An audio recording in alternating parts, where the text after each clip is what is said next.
muri rusangi aho bigeze no munsi umuntu atabona by'ukuri canke se umuntu amugaye wese n'umuntu nk'abandi kubera ko twese mu kuvukana na wigenera ukuntu avuka nta uvuga ngo nzovuka nkomenze bukameze uko rero n'ibintu bibaho ugasanga uvusa ugendana ubumuga cyangwa ugasanga uvusa ukomeye mugabo umuntu agendana ubumuga by'ukuri kugeza kuno rwego turiko twebwe je novuga ko ari umuntu nk'abandi akwiye gufatwa nk'abandi kandi n'ibyo abandi bakeneye kuronka nawe akwiye kubironka kuko ni umuntu nk'abandi nta ruhare aba yaragize ngo bimubeho nawe yisanga yibayemwo. Uno munsi uri hejuru turanezerewe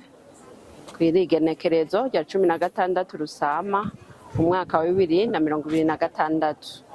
muri fondation twaranzwe n'umunezero mu bihe binini imyaka yari iheze itari mike dutanguje iki kigo twaciye mu bihe bitoroshe kuva mu mwaka wa 2018 ariko dusenga Imana iradushoboza tugera aho tugeze naho mwabibonye uno munsi rero twaramukanye umunezero wo gusohora ibibondo muri bimwe tureze muri fondation uwiragiye rero barose impamyabushobozi urupapuro rw'umutsindo ku mashuri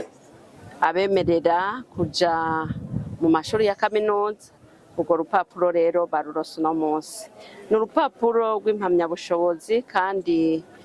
rubaho uburenganzira bwo gukora akazi gatandukanye canke kuja muri kaminuza zitandukanye. Rero ibyo turabishimira Imana dushimira no kubadufashije kugira tubishikeko. N'urugendo udasanzwe kwiga utabona imyaka 10 tugaheza karonka certificat umuntu abaciye mu ntambwe nyinshi no mu nzira nyinshi mugabo hamwe n'ibyo nukuri ndanezerewe kubona neye intambwe kuko twari benshi hamwe barasigara abandi biranka nibakomeza rero kuba nabigeze ko by'ukuri ndabishimye kuko nawe n'intambara ariko shimiye Imana kuba ngeze uyu munsi ngaronka urupapuro rw'umutsindo by'ukuri mfise umunezero ntangere. Nobwira abavyeyi canke abarundi n'abarundikazi ko kuvyara umwana atabona atagihombo kirimwo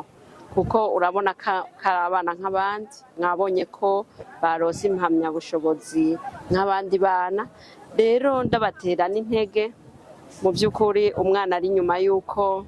yoza risunga iki kigo canke ibigo bitandukanye kuko harimo mwimbu kandi mw'iryo shuri rishasha tuzoguma dufasha barya abana batabona baziga kandi babeho uko bari babayeho ndetse birushirije. Mu gihugu cyacu cy'u Burundi jewe ndaza abantu batari bake bafise amafaranga ariko kugira ngo umuntu afate amafaranga yiwe afate umwanya wiwe awutange atange ivyiwe kugira ngo afashe ba bantu muri societe iwacu baba bihebuye baba bacitse intege n'igikorwa gikomeye cyane. Hariho mbere na benshi nka mu bisagara babakoresha kugira ngo baje gusegerereza bavuga bati abo umwana nta kundi yobaho ntagiye gusegerereza gusaba kwibarabara ariko murumva yuko iki gikorwa cyakoretse ngaha muri iki kigo ari gikorwa gitera iteka igihugu cacu gitera iteka imiryango na cane cane